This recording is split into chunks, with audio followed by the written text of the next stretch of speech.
So why study Marxism today? Many students feel like Marxism, rather like the view that the Earth is flat or the wave theory of light, is of little practical relevance to them. But I would argue that this is a mistake. It's very difficult to understand modern liberalism, modern conservatism, or modern social democratic views without understanding how they each at one point reacted to or were inspired by the ideas of Karl Marx and some of his intellectual followers like Vladimir Lenin. So even though Marxism did not win the battle of ideas in the 19th and 20th centuries, it helped shape the course of modern ideologies that are very much still relevant with the public today. Okay, let's set the stage. It's 1853. The Prussian secret police has sent a spy to London to check in on Karl Marx, an academic scribbler, a journalist, and an opponent of the Kaiser's regime. The spy finds Marx in the poorest, most rundown part of London. In a two-room apartment, Marx, whom the spy calls the communist chief, his wife, 3 children, and a maid live amongst a shambles of broken furniture, broken dinnerware, and papers strewn everywhere. Everything is broken, the spy reports, and a thick coating of dust covers every surface, from a coal-fired oven that provides heat. To this is added thick tobacco smoke that causes the spy's eyes to water. And in the midst of this scene sits Karl Marx, 34 years old, hair prematurely graying with his iconic bushy beard. The Prussian spy finds Marx to be intense and very disorganized, but also pleasant and intelligent to talk to. This is the man whose thoughts and ideas would serve as an inspiration to revolutionaries and social reformers from Cuba to Angola and China to Chile. To understand Marx's thinking, it's useful to see him at the intersection of 3 sets of historical forces: the French political revolution, the British industrial revolution, and a German philosophical revolution. Let's talk about each in turn. The French Revolution politically mobilized large numbers of people for the first time ever. Prior to that, politics was mostly an elite activity.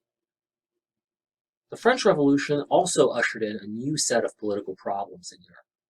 The biggest one was probably, how do you make a society full of historical inequalities, inequalities of wealth and privilege? How do you make such a society free and equal for everyone?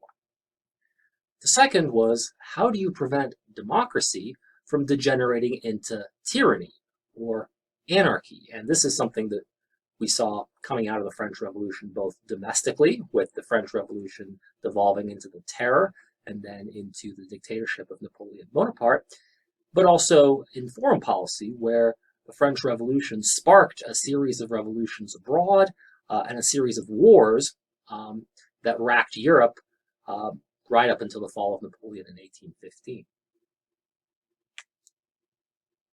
In addition to being a time of political upheaval, the 19th century was also a time of tremendous technological and economic upheaval. Today we call this the Industrial Revolution.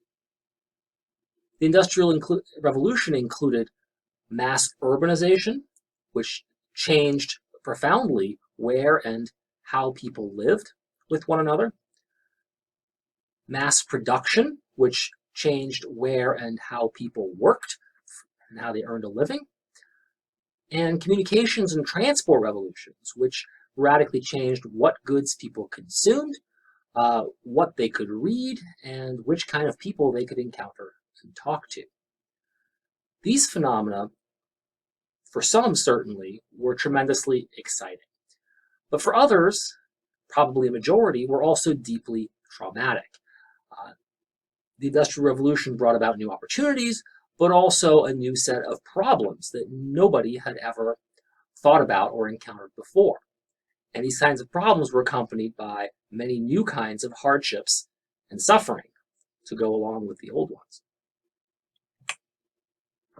Finally, in addition to economic and political trends, Marx is reacting to German philosophical currents. Two of these, I think, are worth mentioning. The first is German biblical criticism. This is the idea of reading the Bible as a historical document rather than as a sacred spiritual book. And seeing religion in general as a kind of social force rather than a purely spiritual one. And the second current to which I think Marx is reacting is Hegelian idealism. Georg Wilhelm Friedrich Hegel, one of the most important philosophers of the 19th century, wanted, among other things, to discover the laws of history, examine its inner workings, and discover ways to help people better understand and shape its course. He understood history as a series of clashes between ideas or spirits of the ages.